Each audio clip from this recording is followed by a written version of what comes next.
Okay, so I'm moving straight on because I'm actually going away in a couple of days, and so I'm trying to get through the last chapter of Tom Cheetham, The World Turned Inside Out, Henry Corbin, and The Angel Out Ahead, and it's quite a life in sympathy with beings. So I'm not quite sure what we're going to find in this last remaining chapter, and so I might address people to direct people to a couple of the episodes beforehand.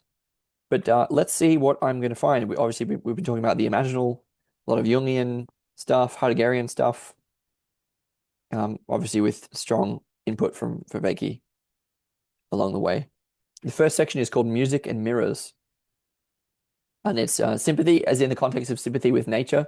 So, a theosophy of nature. So it's basically sort of applying Corbin's Persian Sufism and the Neoplatonism of Proclus to sort of deep imaginal connection with nature. And it's a way of, the imaginal world is sort of a world and soul, the world full of persons that focuses on things in their imagistic or symbolic light or guise. Let's try and find out where we're going to go. Music and mirrors. So there's an author named uh, Dariush Shayegan who, quote, tells a revealing story about his friend, Corbin. Quote, Corbin was extremely sensitive to the topography of Iran. He saw it as the terrestrial and sensible form of the imaginal world. I remember a trip we took together in to Isfahan. We were settled in a little lunchroom of the Hotel Shah Abbas, which reproduced after a fashion the small empty niches of the music room of the Palace of Ali Gapal. Sorry if I mispronounce anything. In the walls and the partitions, of the there were cut out of the quote, I think emptiness, innumerable small silhouettes of vases, flasks, laces of cuttings of all forms, conceived by an overflowing imagination. It gave to the space a sensation of levitation, the feeling that everything was in suspension. Everything seemed to be an apparition, vanishing as in a dream. I saw Corbin rise, his eyes lit by an interior gaze. And then he took me by the arm and led me to one of these empty niches, said to me in a soft voice, said to me in a voice soft and sensual, quote, this is the phenomenon of the mirror. Put your hand into this space, and you will touch no form there. The form is not there. It is elsewhere, elsewhere.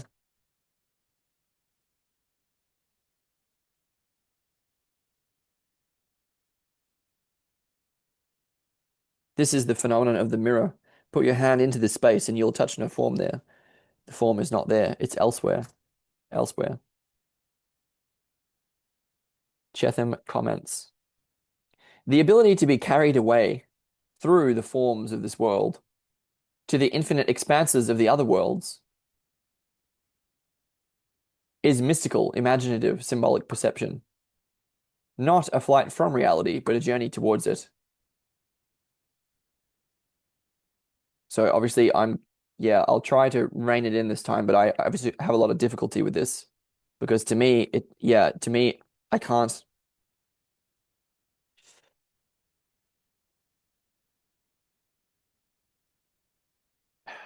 What I mean is there's something that feels decadent or indulgent, and it's something that feels like going up and out in a Gnostic way. But I can't. I have to be so mean to put it like that. So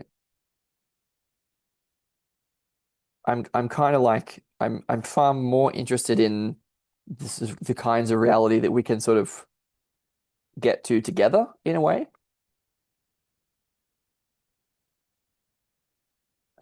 And it does, and that's not, again, not being foregrounded. And I just feel that there's a way that, it's all very well of like if you're in contact with quote unquote the imaginal world, there's a way that getting carried away can be going more towards your version of reality,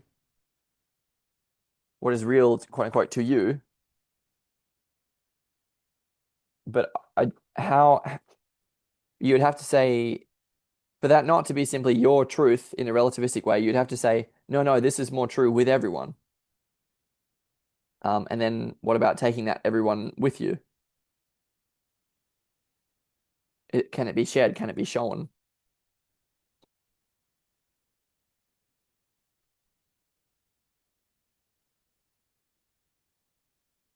Because it's all very well to define mystical, imaginative, and symbolic perception as sort of quote unquote more real or going more toward reality. Um,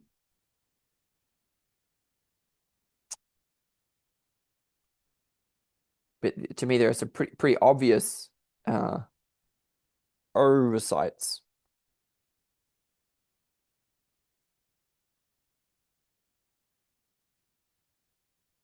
I'll try not to be too hard on him. Cheetham says the capacity to perceive forms in the spaces of these heavens requires neither the passive perception that we think is necessary to experience external objects, nor the rationality of the philosophers.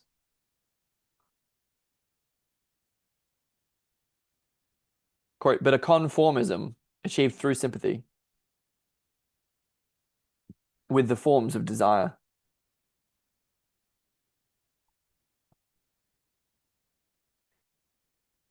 Okay, so we now get a quote from Corbin. Basically, what this is sort of saying is like if we sort of take this sort of imaginative vision as our sort of goal, then how can we achieve that? And it's sort of through this sympathy with beings and things. And so it's kind of like it's going to be. I think we're going to basically have to go into group practice in order to practice this sort of thing anyway. Um,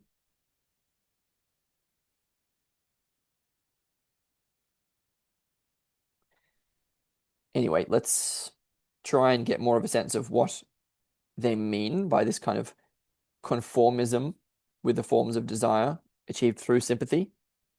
Because the question is going to be how to cultivate that sympathy and to what ends should it be directed. Corbin says, one does not penetrate into the angelic world by housebreaking. One does not move around mentally in the world of Hukar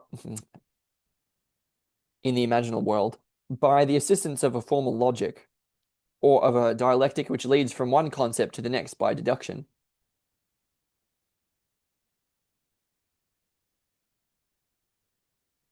Yeah, I get that. So the question is sort of why orient toward the angelic world? And I've tried in I've given plenty of reasons why I think it's valuable, and there've been many presented throughout, although none of them here.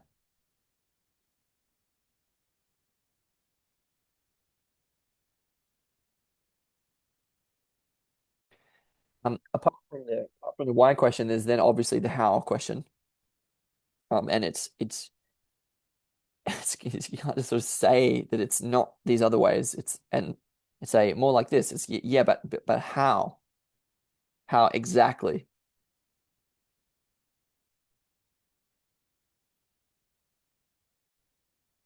Anyway, Cheetham continues. Corbin's fully charged gnoseology, wholly unlike any rational theory of knowledge, is based upon love,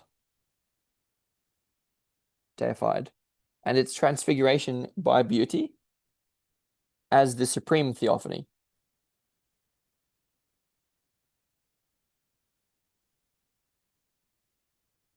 Pretty hard to argue with that, much as I'm trying to. The ecstasy that is inherent in the angel, understood as the divine double, or quote, in the hidden imam of Shiism, can quote shatter the rock of doubt and paralyze the agnostic reflex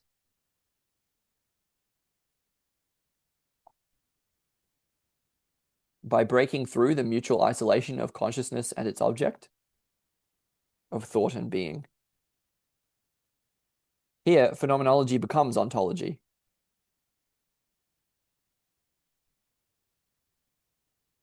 Okay, it's, again, a lot of claims, right? There's a the ecstasy that is inherent in the angel can shatter the rock of doubt.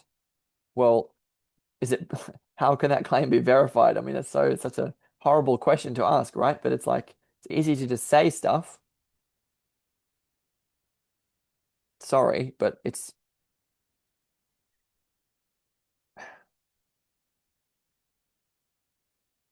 I feel guilty about I'm trying to ask tough questions, right?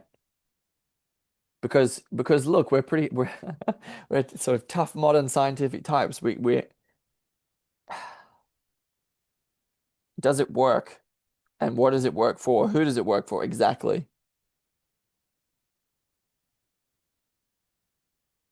And yeah, can does it work for the, you know, the problems and challenges that beset this world, these lives, these bodies, these identities? I don't like the stuff about being carried away, because carried away to where? Away from here. Sorry, I'm gonna have to keep apologizing, I think. Uh, let's see.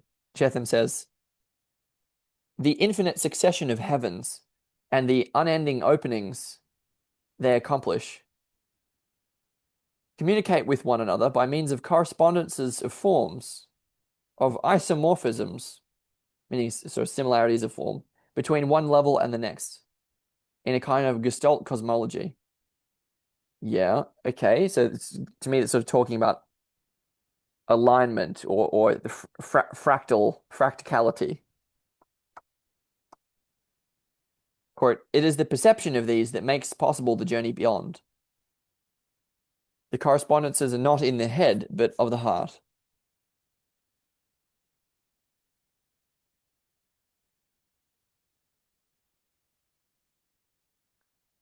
Like I get the infinite succession and I get the unending openings. I get why seeing it in that way and relating with being in that way is valuable, right? I get the iterative succession of beings, the stations of the soul. Like I'm quite happy to, you know, relate to sort of individuation in such terms. That's fine.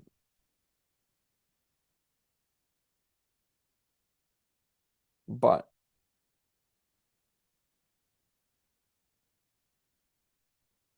quote, two primary metaphorical treatments of these forms and their correspondences that derive from Sufi and Shiite gnosis are complementary in their illumination of the isomorphisms of the heart and the heavens. Okay, so this is sort of the microcosm, macrocosm stuff in sort of Sufi terms, Sufi and Shiite terms. Okay, so two primary metaphorical metaphors that illuminate. Okay, what do we get? He says, on the one hand, there's the phenomenon of the mirror and the image based upon a metaphysics of light.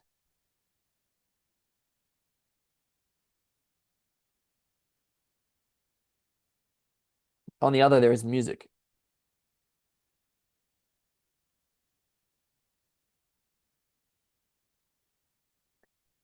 So I'm thinking like harmony of the spheres and Marsilio Ficino and his medieval Renaissance Neoplatonism and the levels of being, sort of where there are sort of different harmonies, for example, that go along with sort of invoking different gods.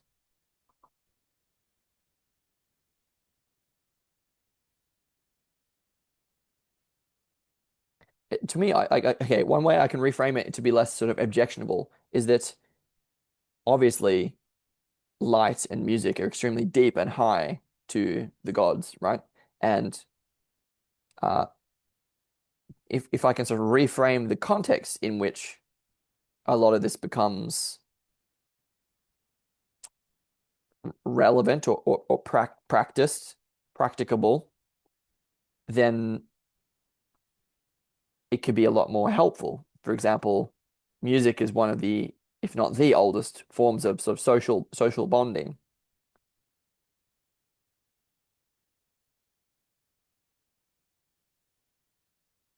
Anyway, I'll leave that there and say, but more than this, there is a mystical, cosmological synesthesia in play. such that categories that the analytical mind must keep separate here interpenetrate.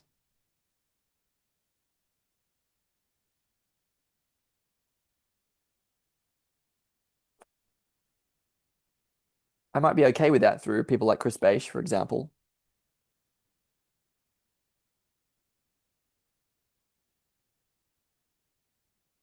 although it's not going to attract people opposed to mysticism. Quote, for Mulla Sadra, the exercise of active imagination gives substance to the subtle body in which all the five external senses are fused to constitute a single synesthesis.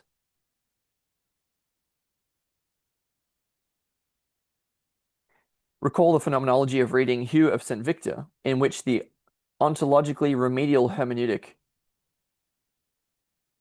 of studium or sympathy engages all the senses.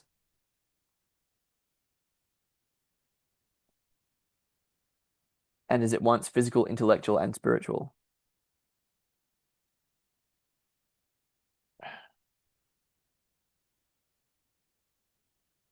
Okay, so what I would connect here is the the importance of sort of involving all these different aspects of our being, right? If we're sort of in a sense aiming for genuine transformation, then the more of ourselves that we can include in that process, the more of our different senses, our intellect, the spiritual aspects of who we are, and the physical, then the more uh, transformation becomes afforded.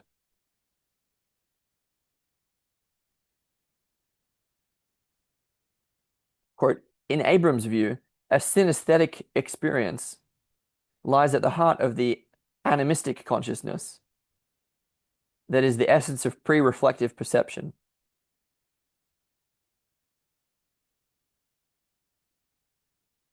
Okay, that's reminding me of Levi-Bruhl's participation mystique and Freud's oceanic consciousness in graph BPM 1. And so, look, definitely, I think, there are reasons to recover access to that. And I can see how that can be profoundly restorative, return to the source. And we also left animism behind for reasons. And we wouldn't want to make the pre-trans fallacy, the essence of pre-reflective perception. Quote, in that case, the alchemical purification of the soul by the Gnostic that results in the quote reanimation of the world is indeed a return to a lost paradise that is always at hand.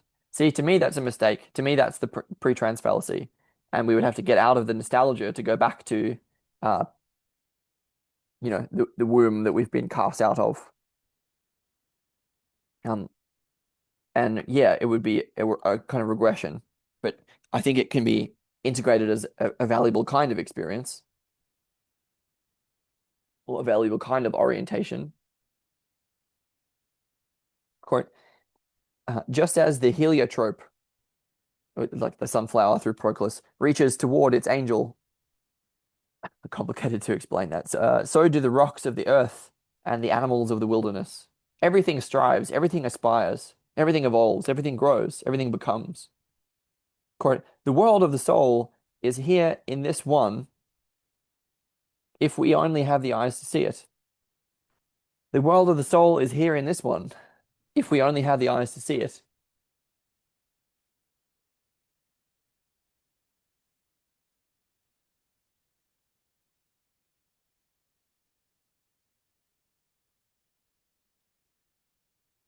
Again, the how question comes.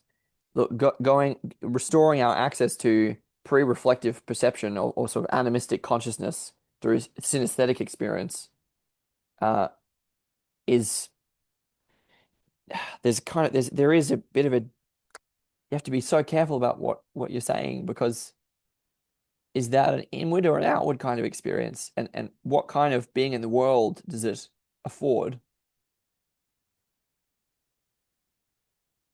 I'm sort of pointing to the fact that being in the sort of soul of the world um, don't know if I would want to equate that with this kind of going back that we've been talking about. Uh, I that bit is too hard, so I'll stop complaining and keep moving. As you said, the world of the soul is here in this one, if we only have the eyes to see it. Quote, Dawood Kaysari, a Sufi of the 13th century CE, and an influential commentator on Ibn Arabi, writes, quote, animals see things which, among human beings, can be seen only by the visionary mystics. Again, sort of a big if true claim.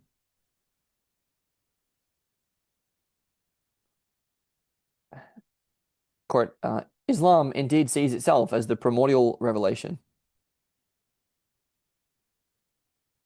And listen again to the comments of Norman Brown. Quote, the Islamic imagination, Massignon has written, should be seen as the product of a desperate regression back to the primitive, the eternal pagan substrate of all religions, that protiform cube house, the Kaaba, as well as to a primitive pre-Mosaic monotheism of Abraham. The dome is built on the rock. Okay, so yeah, it's not quite as easy for us to make that regressive step because through Jung and Nietzsche, we tend to run into sort of Dionysus and the shadow. And yes, we do see the pre-trans fallacy in Jung sometimes, but it's about going down into the depths to sort of retrieve the jewel rather than to stay there. Anyway, again, I'll stop complaining and move on. Quote, but this return, Corbin would say, is not a regression, but a reacquisition at another level of something we've lost through our exile. The perception of homologies between the primordial Mazdaean revelation and those that followed is based upon a progressio harmonica, or I would say progressive harmony. So, okay, that's fine, but it's quite easy to say, oh, this isn't a regression. It's a reacquisition of something that we've lost, which is indeed the critical distinction. But how do we know?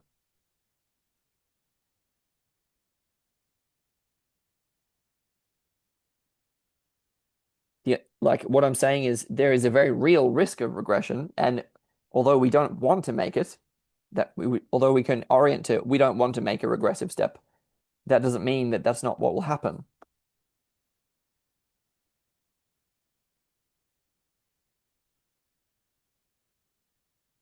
There is no need to regress. The forms are always there for those with the subtle ears with which to hear and the eyes of fire with which to see.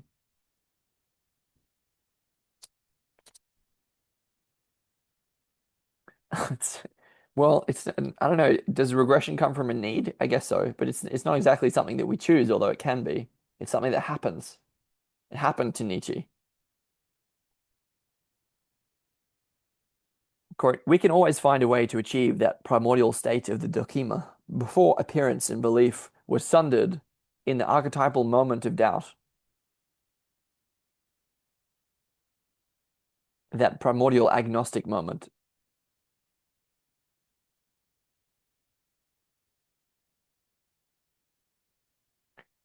This is the return to the mythic, not a regression, but a progression.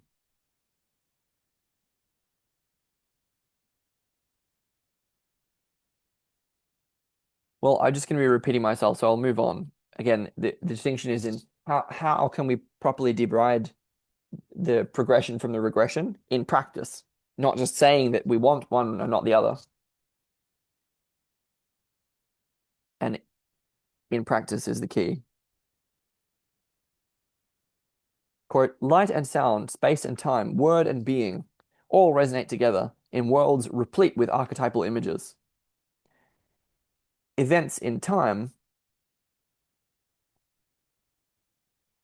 are exemplars of eternal events in the time of the soul, and these can only be evaluated by a measure that varies with their intensity.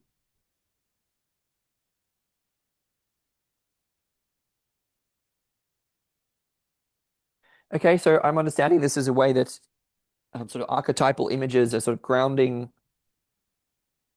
both light and sound, both space and time, both word and being, all of which resonate together in the world of archetypes,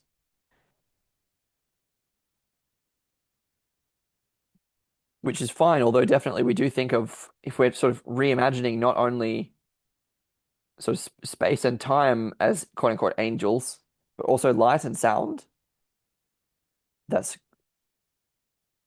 very deep structural work.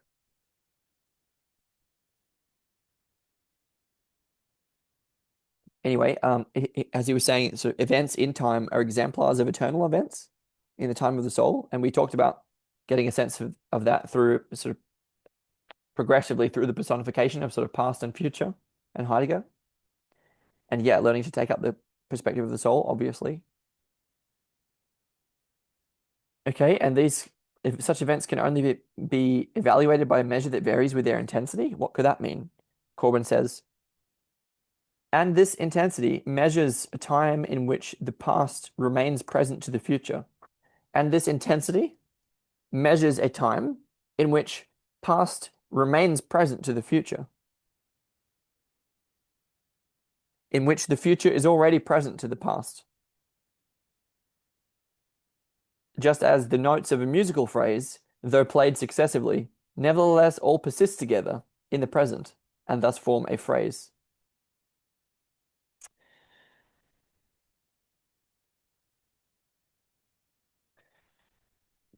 Difficult to make sense of. I guess what I'm getting is that, yeah, there's a way that past and future can both be drawn into the present in a way that emphasizes or goes along with the intensity of events. Difficult.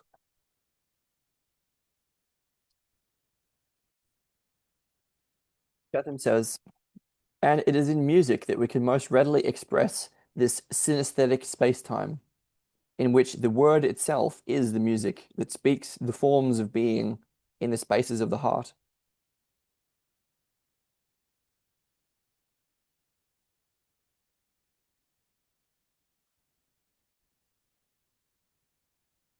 We'll just go into Corbin's quote, which goes, this homologation, homologation of forms in time with forms in space offers a particularly subtle case of isomorphism. It is this, in reality, which leads us to conceive of many modes of spatiality, among which the visual mode, corresponding to sensible perception, is not perhaps even the privileged case.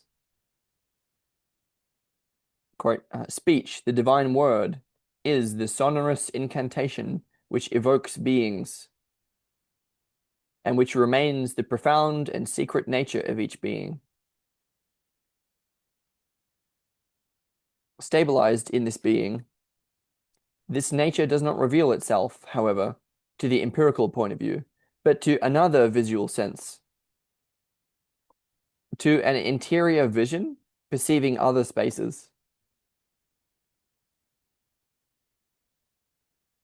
But precisely these spaces and this psycho-spiritual spatiality, which has other properties than sensible space, require in their turn a homologation of sonorous space to supersensible spaces, where the vibrations of the word propagate as arpeggios charged by distant lights.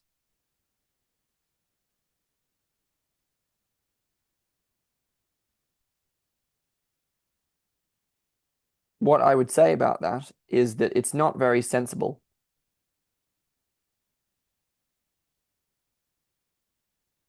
Cheetham, I feel terrible, but it's like that's true. It's not very sensible.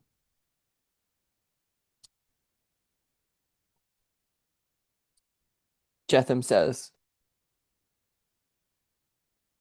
the theophanic mode of discourse recommended by Ibn Arabi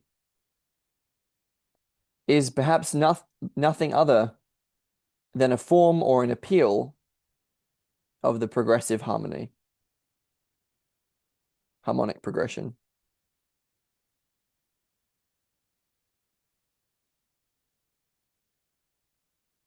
Something in the nature of harmonic perception is needed in order to perceive a world of many dimensions.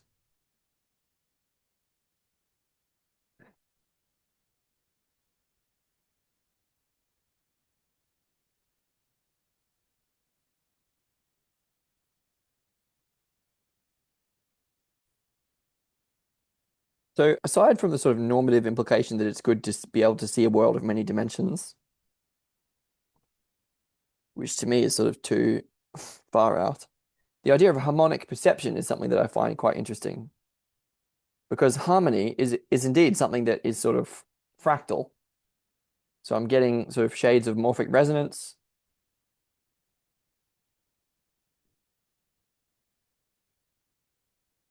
But the thing is that disharmony and harmony go together, unfortunately.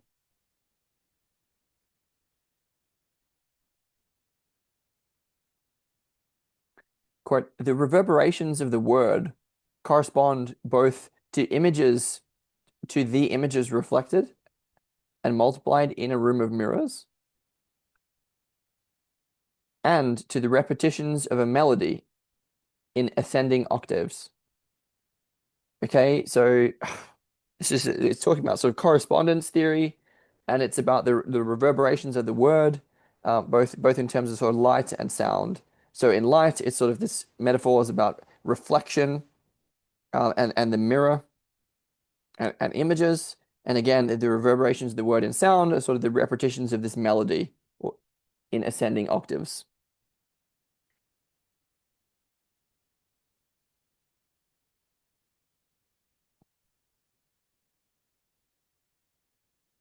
I think what I would say is this sort of stuff could be profoundly relevant and interesting once the right context is set up.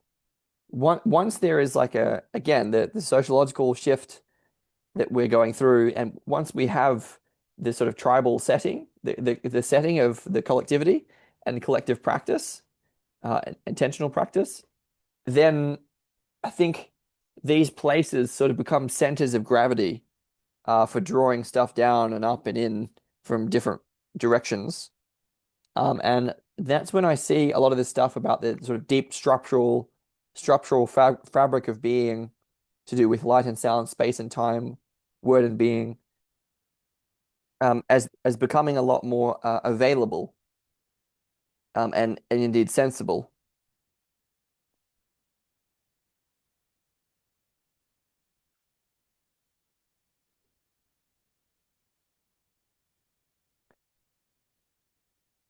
Quote, each repetition of a form thus echoed preserves and alters that form, the form of a person, a situation, an event, but each time at a different level of being. And it is the active imagination that is the mirror par excellence, and so is the locus of the sonorous spaces in which the being of things reverberates.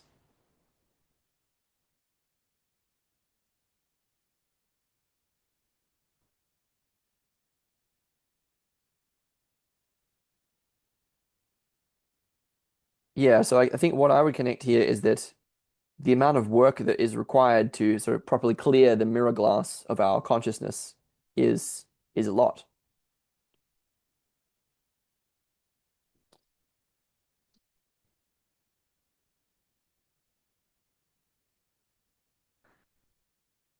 Anyway, Cheetham says, for these reverberations to occur, there must be active the power to absolve, which is the true esoteric function of the absolute. Quote, the absolute is not that primary and primordial aspect which one has the habit of signifying by this word. It is, quote, a past participle which supposes a nomen agentis, which signifies the name of the agent,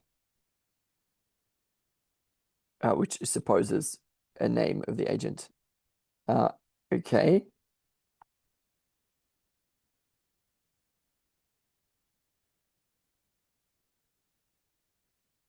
This has got to be the most difficult section so far. I'll push on because I'm not going to get that. Basically, there's a connection between the absolute and to absolve.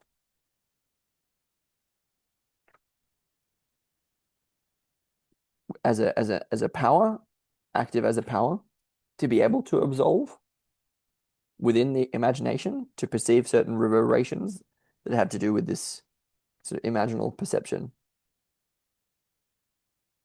Quote, to perceive these reverberations, to see things, quote, as they really are in the realm of the imaginal. Quote, in order to grasp the image in its absolute reality, that is to say, absolved, detached from the sensory mirror in which it is reflected, it is undoubtedly necessary to have, quote, an eye of the world beyond, that is, an organ of vision, which is itself part of the absolute activity of the soul, and which corresponds to our imaginatio vera, or true imagination through Paracelsus. So obviously this is connected with the third eye and sort of spiritual perception.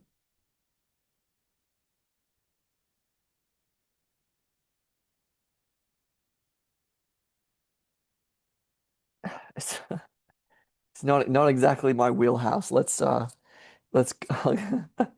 am just leaving it here. So yeah, there's some people that I will ask about this. Quote, Cheetham says, these beings that are so known do not dissipate into vague, universal, or abstract forms. They are not the ghosts of things, but the things themselves, more real, intense, beautiful, alive, more themselves than they could be in this world.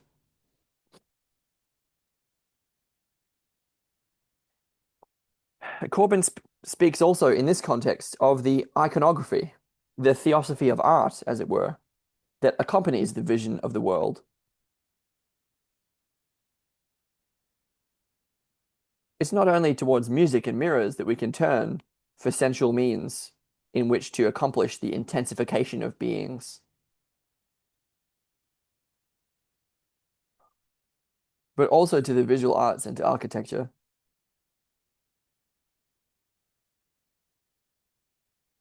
Again, quote, it's not only towards music and mirrors that we can turn for sensual means in which to accomplish the intensification of beings, but also to the visual arts and to architecture.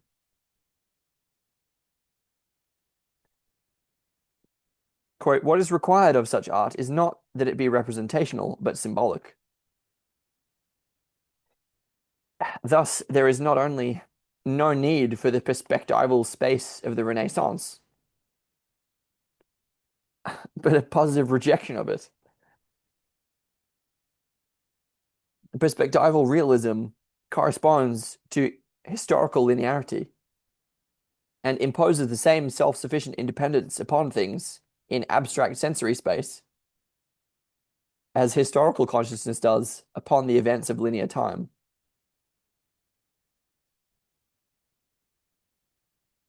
I can't say much about this other than to say rejecting the artistic innovations of the Renaissance seems a bold claim, to say the least. We get a quote from Corbin, and it's not too much longer that I'll spend on this. Corbin says, uh, sorry, Cheetham says, in the spaces of iconographic symbolic art, and then Corbin, all the elements are represented in their real dimensions in the present. In each case, perpendicularly to the axis of the viewer's vision.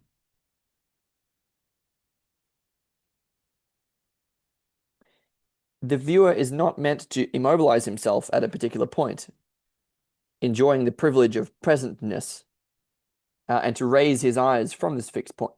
And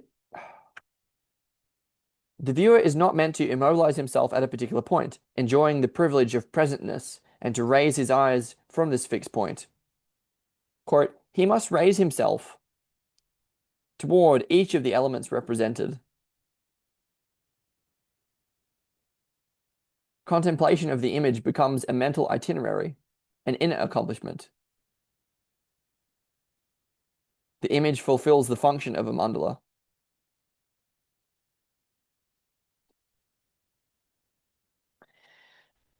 Because each of the elements is presented not in its proper dimension, but being that same dimension,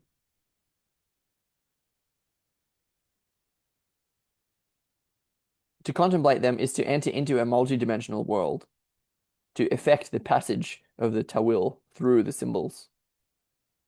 And the whole forms a unity of qualitative time, in which past and future are simultaneously in the present.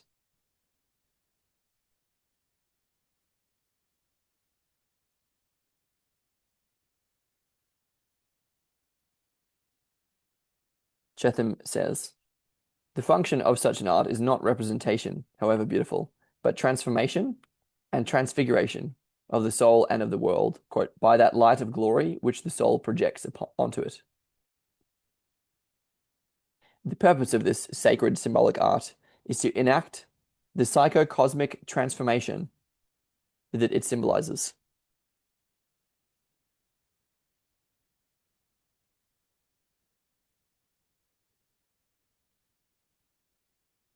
So one of the things I would comment here is that I understand that art, properly speaking, is in a way a function of the soul, or at least that it can be. There's a way that I feel that we must create from out of the soul. Can one create from not from out of the soul? Probably. In any case, I could elaborate that more, but I just say that to me, there's a deep connection between creative artistry, right, and the soul. And so I understand that it's from out of the perspective of the soul and co-creation in that context that sort of emergent states of group flow and what in Jung is sort of the rebirth or renewal of the God image, and the stuff about drawing presence into place through Heidegger is relevant. And so I am quite interested in, creativity, and artistry in the context of shared practice, intentional practice. But there's a lot of sort of very easy to just sort of float off into all of this.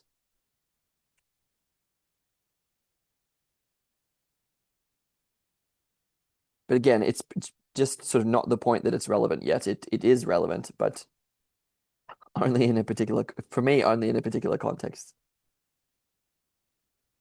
And there's a lot else that's relevant first. Quote, in architecture as well, the functional meaning of the forms is this concentration and intensification provided by the form of the mandala. Or more properly, in the architecture, the templum, the temenos. Temenos means a sacred space or protected space and performs a certain function in um, Jungian practice that we see, for example, in the second part of Psychology and Alchemy.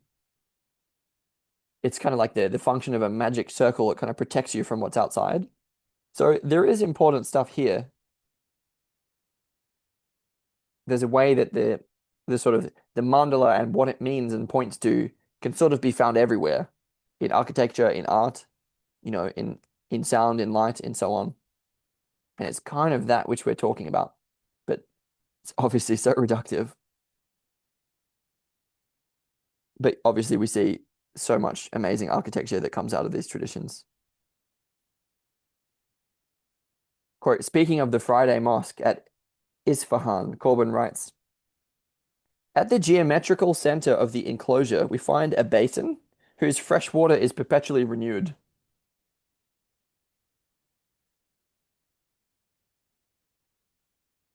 This is a water mirror, reflecting at the same time the dome of heaven, which is the real dome of the templum, and the many-colored ceramic tiles which cover the surfaces. Just to pause to say, this is a archetypal form that we see, for example, in, just for me, it's like Harry Potter with the pensieve, and also Lord of the Rings with Galadriel's basin, in which Frodo has his vision.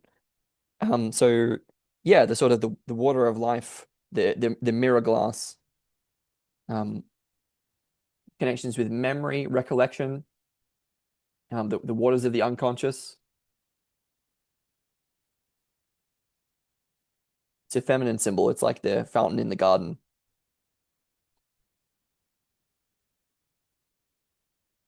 Also, at the end of Harry Potter, there's an inverted version in the end of Harry Potter and the Half-Blood Prince. Dumbledore has to drink the poison in sort of Voldemort's basin, which is kind of the opposite. Sorry. Quote, it's by means of this mirror that the templum brings about the meeting of heaven and earth. The mirror of the water here polarizes the symbol of the center.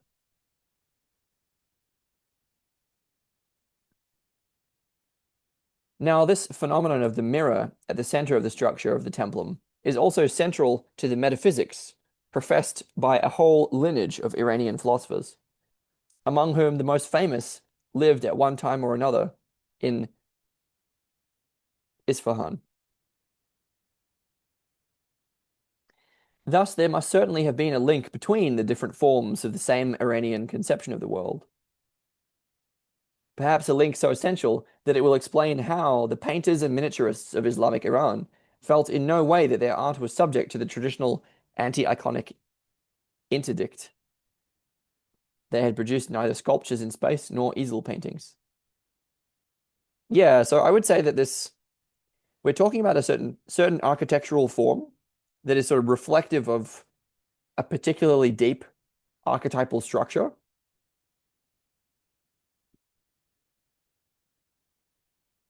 And like we can see how it sort of follows through metaphysically as well as architecturally. So there's something about the temple with the mirror, the basin of water in the middle. It's the renewing spring, it's the fountain, but it's not a fountain, it's a clear basin. So I would talk about this as the kind of between connections to the between space in a way. I know it's a feminine symbol, uh, but it's also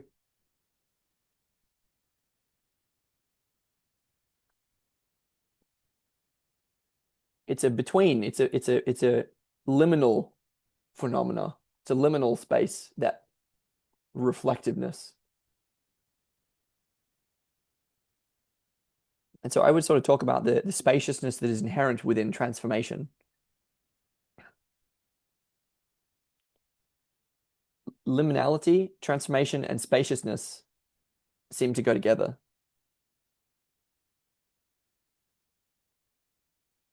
It's by entering into the space of transformation through the liminal that we can transform. Jung obviously talks a great deal about that particular archetype in many places.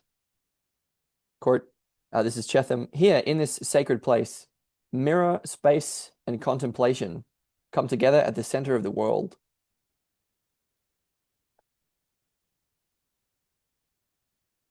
The image of the mosque is reversed and reflected in the mirror of the water. Corbin finishes. Let us now transpose this idea of a virtual image to the plane of a mystical reflection. To transpose the image of virtuality into actuality is to accomplish the very operation which, for the metaphysicians of the school of Surawadi, signifies penetration into the imaginal world. The phenomenon of the mirror enables us to understand the internal dimension of an object or a building situated in the space of this world. The phenomenon of the mirror enables us to understand the internal dimension of an object or a building situated in the space of this world, because it leads us to grasp its spiritual dimension, the metaphysical image which precedes and shapes all empirical perception.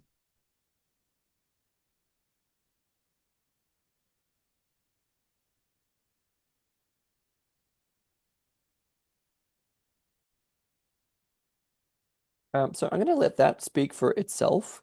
And I'm going to continue here because there's only a couple of pages in the next section. And it's easier to include this here, I think, because it's probably going to be something quite similar. And so the next section is called Rebuilding the Temple. Obviously, shades of sort of Heidegger, building, dwelling, thinking. Quote, the perception of this mosque is something other than a subject for study by the architect or architectural historian, whatever its artistic merit might be.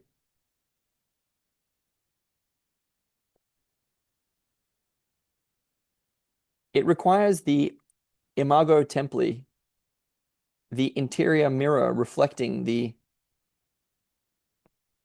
Imago Anime.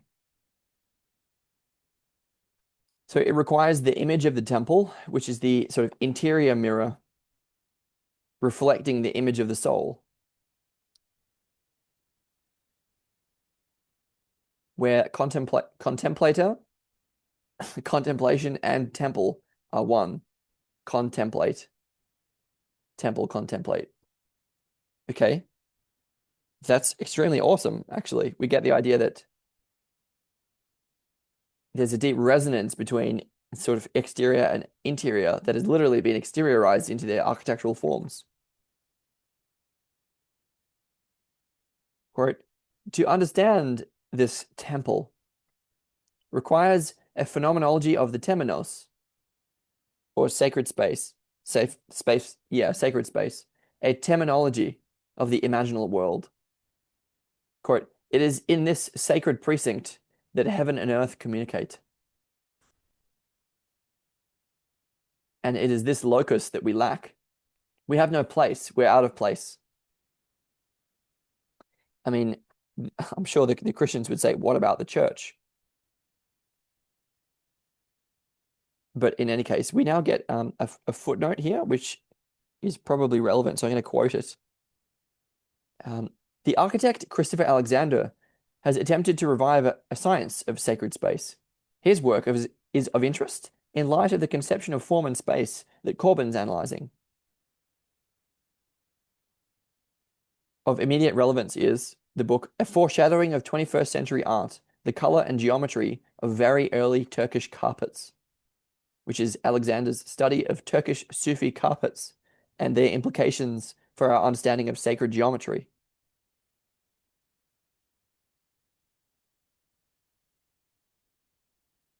Wow. Alexander has described the goal of his work with humor and an intense seriousness as, quote, the attempt to make God appear in the middle of a field. Anyone with a taste for Corbin would do well to become acquainted with Alexander's work. See also Alexander's initial book in the series called The Timeless Way of Building.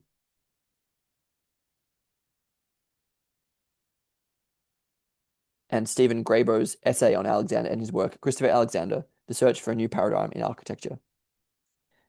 Okay, with that out of the way,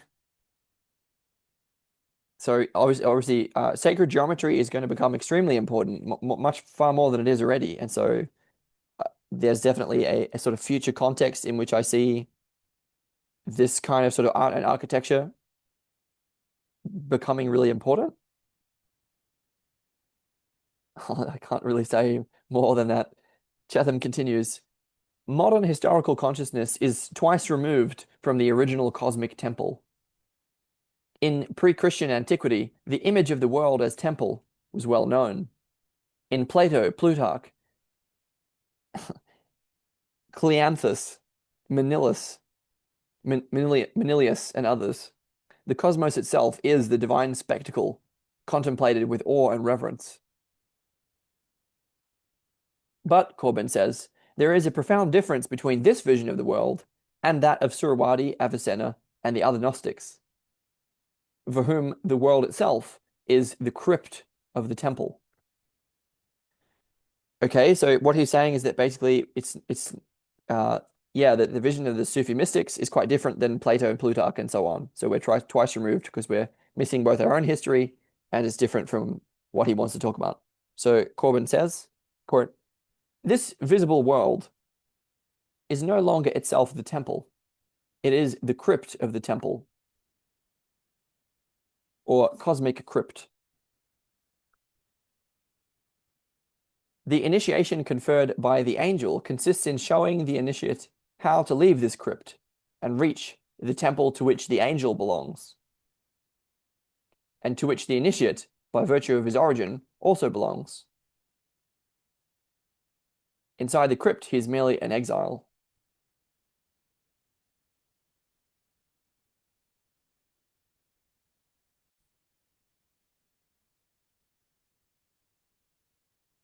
So to me, what this is kind of reminding me of is like when you go up to a mirror and you're like, well, what if the mirror dimension is real?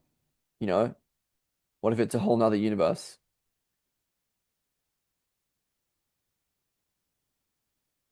There's a kind of inverting which is being suggested here. Anyway, Corbin continues, "The sages of antiquity prayed in a temple that was intact. The prayer of Suravadi's sage rises from the depths of the temple crypt because he's been exiled from the temple, deified. We are situated between two catastrophes. One is the premise of salvation. The other is perhaps irremediable. The first is the descent into exile, the premise of salvation. Okay. The second, perhaps irremediable, is in some sense the sending of the exile himself into exile. This occurs at the moment when the world ceases to be experienced as the crypt temple. So this is not simply the destruction of the temple, but the destruction of the temple crypt, the crypt in which the exiles awaited their return to the temple. Okay, so this is Heidegger's forgetting of being. This is like, hey, we've been uh, incarnated here, right, sort of exiled out of this quote unquote sacred temple, and not only that, we've forgotten that that's the case, and that's the second kind of destruction.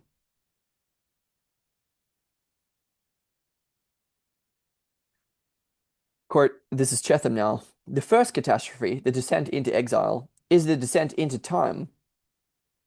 The history of humanity begins with exile, which in turn begins with the destruction of the temple.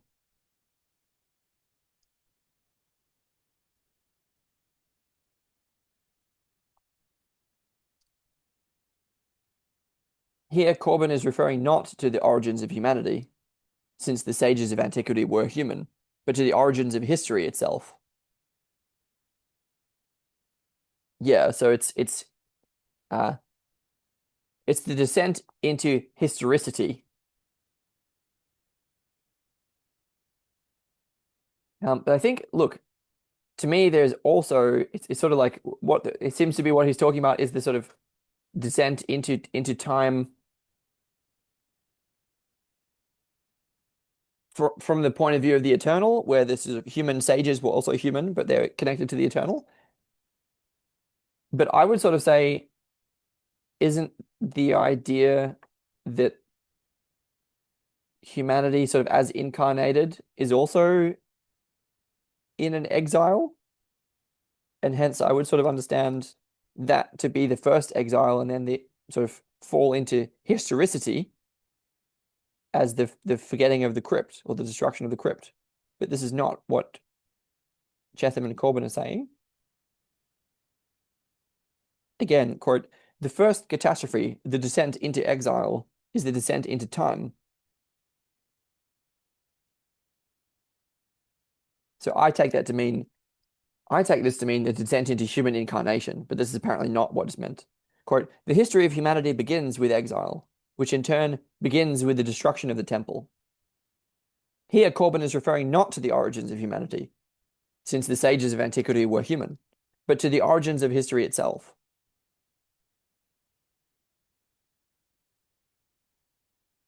The destruction of the Temple of Solomon in Jerusalem by Nebuchadnezzar marks the profanation of the sacred, that is, the entry into historical time. Salvation is only possible by virtue of the Imago Templi, the image of the temple, by means of which the exiles are oriented towards their goal, and by means of which their existence in the crypt is made known.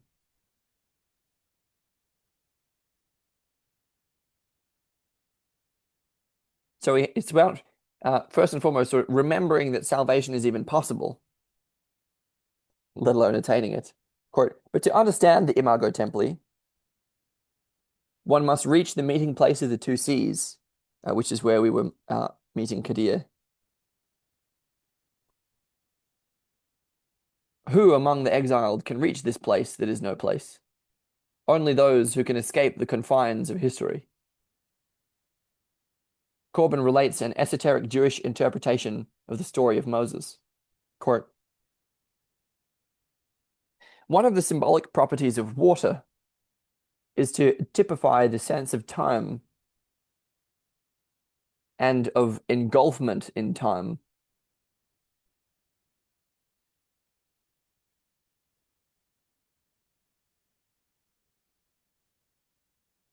Pharaoh's aim is to make all male children who sink into time succumb to the indifferent uniformity of all that is encased in time, and to prevent them from rising to the heights of the worlds revealed by the divine word. They are to drown in the waters of secular, one-dimensional history. The little ark in which, according to esoteric tradition, his celestial parents saved Moses was in fact the divine word, and Moses was preserved from the flux of historical time.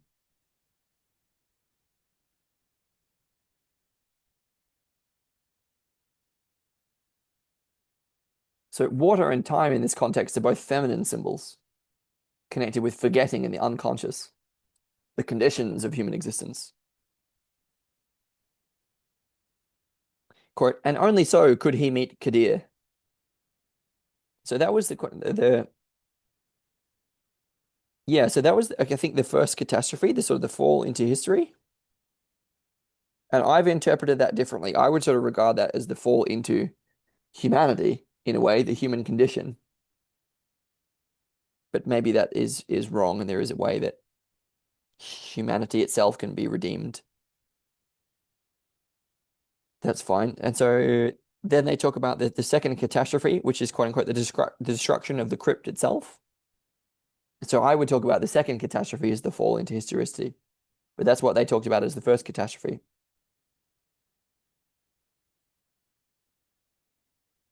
Actually, I think they're right because it's like, yes, we fall into historicity and then we forget that we've done that.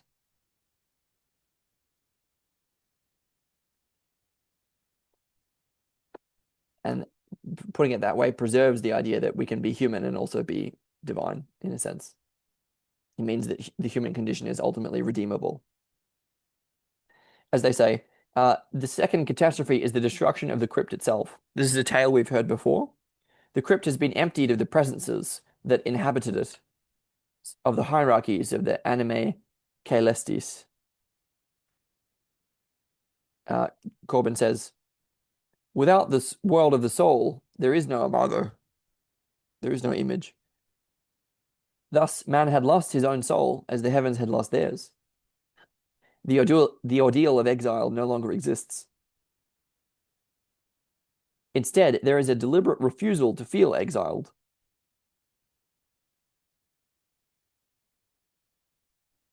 The world is disoriented. There is no longer an orient.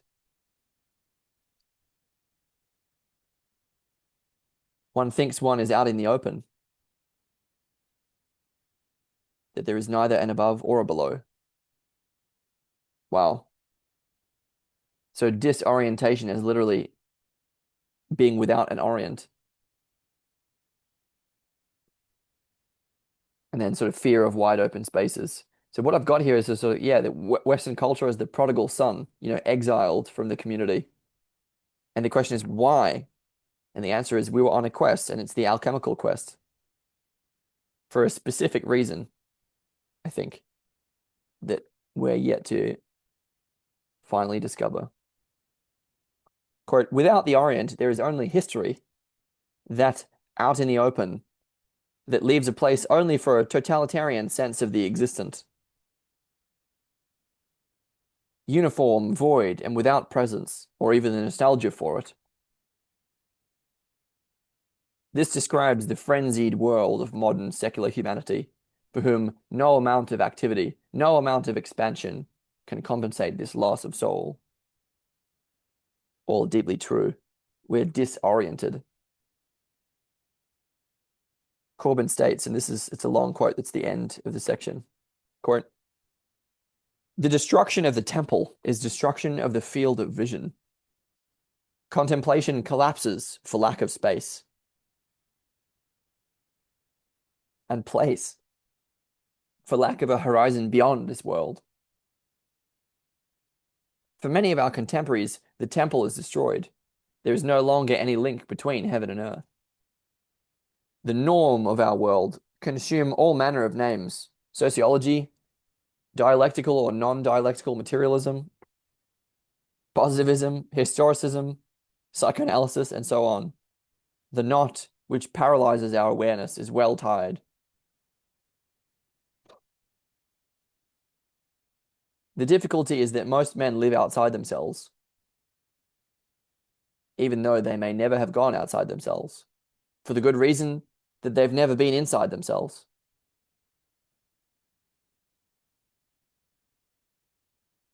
Of course, there's no lack of therapies to make them go inside themselves, but if these are successful, it's often even more difficult to make them come outside of themselves. Deprivation in the external world is followed by sterile stagnation, endlessly hammering out the contours of a false subjectivity.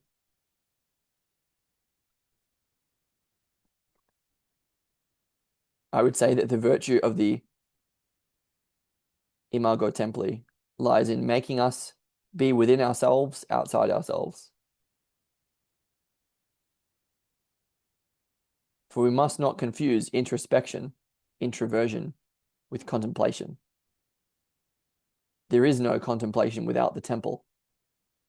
The virtue of the Imago Templi lies in delivering the man temple both from the dangers of an invasive sociology and from the dangers of a subjectivity which is its own thrall.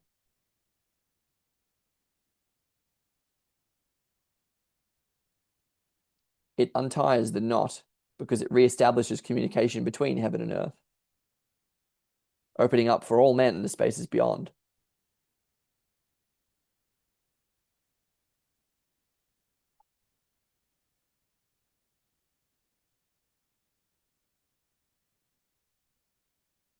So I would have to add a couple of notes at the end, is that, look, we can sort of, it's very, kind of sort of reduce, throwing dialectic, sociology, and psychoanalysis into the mix is kind of too, it's quite reductive to just sort of throw it all on the burning pile. And it's it's just a little convenient for my taste, I guess. But yeah, I mean, all of it is deeply, messed up for sure. And I really like the idea that there can be a sort of restoration of this temple, which is sort of inherently between, which is sort of leading us out of our subjectivity at the same time as leading us out of bullshit.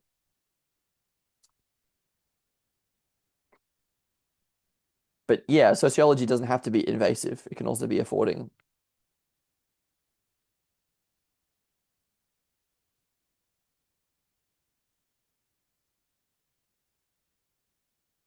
And I'll have to leave it. I mean, I know this was a wild ride, wasn't it? I mean, this is all, it's lost on me, really. Again, so I would say sort of one thing I would sort of say at the end is that it's in this sort of profound I would say states of sort of group flow and collective intelligence, that some of this more arcane, I would call arcane material, but comes into view. So the stuff about um, harmony and melody, and these profound metaphors to sort of understand what's going on, I think could be profoundly useful in context where what's going on is so complex that we need that stuff in order to make sense of it. Whereas to me, sort of if it's just sort of on our own, then there's far more of a risk of just sort of, yeah, floating off into somewhere that I don't like. It's great to sort of restore the point of view of the soul, I guess. Yeah, for sure. And kind of like to what end?